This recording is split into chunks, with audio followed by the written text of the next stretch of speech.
Hey everyone, welcome back to StrikeSpy. In this quick tutorial, I'll show you how to create a smooth and clean time slice transition in After Effects.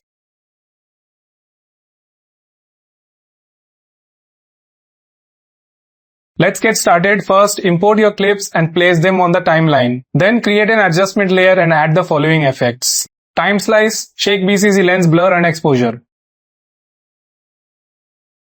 Now follow the exact settings I'm using on screen.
Once that's done, create another adjustment layer for the slide and zoom animation. Add the blur curves effect and apply the same settings shown here. This will help blend the movement together and make the transition feel much smoother and more cinematic.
Thanks for watching. If this tutorial helped you, make sure to like the video, subscribe to StrikeSpy, and I'll see you in the next one.